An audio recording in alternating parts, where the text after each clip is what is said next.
Все мы играем в Escape from Tarkov по-своему. Некоторые, чтобы научиться играть лучше, смотрят за топовыми игроками и стримерами. И почти каждый задается вопросом, как им удается действовать настолько развязно, но при этом иметь высокие шансы выживаемости, огромное количество денег в схроне и попивать кофе прямо во время рейда. Все дело в их понимании тонкости игры и использовании определенных фишек, которые напрямую влияют на скорость, точность действий и успешные перестрелки с противником. Разбираем, что интересного они знают. Начнем с темы, которая обрастает не только различными шутками, но и вызывает раздражение фактически всех игроков. Звуки внутри помещений. Как это работает сейчас? Находясь на втором этаже, мы попросту не услышим того, кто ходит под нами этажом ниже. Все дело в том, что радиус источника звука не дотягивается до ушей нашего персонажа в положении стоя. Однако, если лечь на пол, звуки станут вполне громкими, и понять местоположение противника можно будет без особых проблем. В приседе такое, к сожалению, не работает.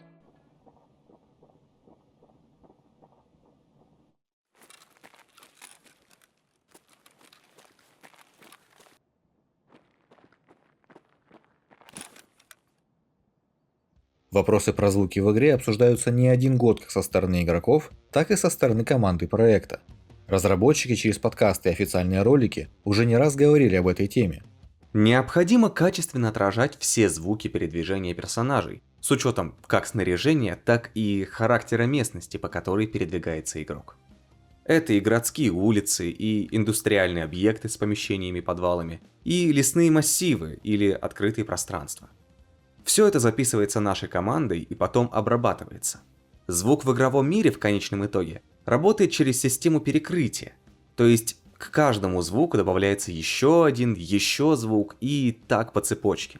Дальше это все просчитывается совместно с другими факторами, такими как расстояние, высота, исходит звук изнутри или снаружи помещения. На данном этапе звук будет явно меняться и не один раз. Мы уже долгое время работаем над Steam Audio, с которым тоже образуется немало проблем. Безусловно, возникают некоторые ошибки, которые в последующем исправляются. Мы тщательно изучаем баг-репорты по этой теме и стараемся найти возможности, как, не затрагивая всю концепцию, внести необходимые изменения. Работы по этой части явно предстоит еще много. Нам же, как простым игрокам, остается верить, что рано или поздно разработчики реализуют запланированные идеи. Еще во времена, когда я был шерпом, я искренне не понимал, почему игроки пытаются полностью отстрелять весь магазин и только потом сменить его на новый. Приходилось объяснять, что в Escape from Tarkov есть механизм патронника, куда доводится патрон для стрельбы. Соответственно, расстреляв весь боезапас магазина, при зарядке следующего придется передергивать затвор, досылая тот самый патрон. Лишние секунды, которые тратятся на это действие, могут здорово спасти жизнь рядовому ЧВК во время перестрелки. Чтобы научиться работать с этой механикой более эффективно, я рекомендую постоянно тестировать свое оружие и запоминать время стрельбы до полной разрядки магазина. Опытные игроки именно по длительности очереди определяют, сколько патронов еще осталось, и соответственно вовремя меняют его, всегда оставляя патрон в патроннике. Чтобы правильно раскрыть следующую тему, требуется уточнить время, которое необходимо для использования медицины. Для каждой из имеющихся аптечек оно разное. Вне зависимости от тяжести ранения, наша аптечка будет лечить нас именно заданное количество времени. Однако мало кто знает, что концепция восстановления работает через процентное соотношение. Все, что для этого требуется, прервать анимацию лечения нажатием левой кнопки мыши в середине нашего восстановления. Например, если после кровотечения мы потеряли небольшое количество здоровья у головы и груди, то восстановить их можно значительно быстрее, используя срыв анимации. Данные части тела поставлены в пример не просто так. Именно они являются важнейшими при контакте с противником. При потере игровой руки или ноги, что конечно же очень обидно, наш персонаж как минимум останется жив и сможет продолжить рейд. Однако при доведении груди или головы до черной зоны, любое попадание может стать последним. Всему виной здесь будут и шансы фрагментации патрона, о котором мы еще успеем поговорить в следующих роликах. В общем и целом, держать эти конечности в максимальном статусе является необходимостью для успешного завершения рейда. Короткое отступление. Было замечено, что большинство зрителей канала смотрят видео без подписки. Друзья, если контент вам интересен и вам хочется больше видео, помогите продвижению канала на новый уровень. Подпишитесь и поставьте свой могучий лайк. Спасибо. Фишка, про которую знают многие, но повторить ее просто обязан. Любой блок с лазерным целеуказателем существенно уменьшает разброс нашего оружия, разумеется, если он включен. Но вот в своем применении есть доля разного подхода. Включенный ЛЦУ с точкой видно другому игроку фактически через всю карту. Важно здесь и то, что его видно и в помещениях. Из этого следует одна простая истина. Не требуется держать его включенным постоянно. Подобное сгубило ни одного игрока.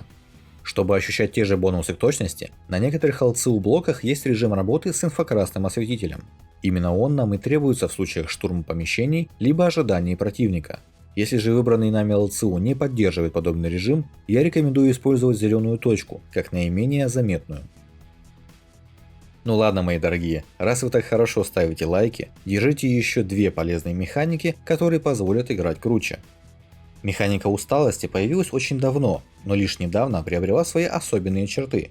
Первое правило, касающееся данной темы, заключается в постоянном нажатии задержки дыхания, когда мы держим прицел. Разницы между тратой выносливости с задержкой дыхания и без нее фактически нет. Баг это или фича, выводы делайте сами. Ответ саппорта на эту тему был очень лаконичным. Вторая деталь частично исходит из первого пункта. Всегда держите уровень выносливости вне красных значений.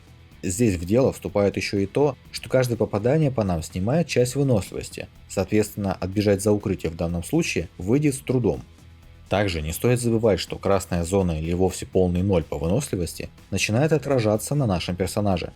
У него появляется эффект усталости, который напрямую влияет на тряску камеры и невозможность держать прицел ровно. Усталость, в свою очередь, рождает еще больше проблем, в связи с чем затяжные рейды могут стать серьезным испытанием. Подробнее о здоровье и различных эффектах мы поговорим в одном из следующих роликов. Часто возникает ситуация, когда вся сумка уже забита как полезным, так и бесполезным барахлом. Но вдруг в какой-то сумке или разгрузке ЧВК нашелся предмет, который дороже или просто обязан быть в нашем инвентаре.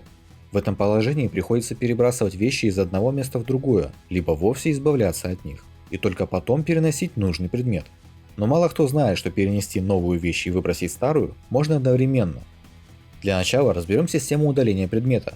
Зайдя в настройки управления, обнаружим, что на клавишу Delete можно уничтожать предмет, если мы находимся в схроне, и выбрасывать предмет, если мы находимся в рейде. Данную кнопку завинтим на удобную и быстродоступную. Здесь каждый выбирает клавишу для себя сам. У меня это боковая кнопка на мыши. Теперь мы можем очищать наш рюкзак от различного мусора гораздо быстрее. Благодаря новым настройкам, перетаскивая нужный предмет, нажимаем Delete на соответствующем слоте. Тем самым освобождаем место под новый, который мы уже держим для переноса в этот же слот. Отпуская мышь, и предмет занял свое место. Нетрудно догадаться, что при обыске противника это ускоряет наши действия в несколько раз. Согласитесь, что быть наравне с топ-игроками очень просто. Достаточно лишь знать, как применять те или иные навыки. Ну а с вами был Зерван, подписывайтесь на канал и не забывайте ставить колокольчик. Удачных рейдов!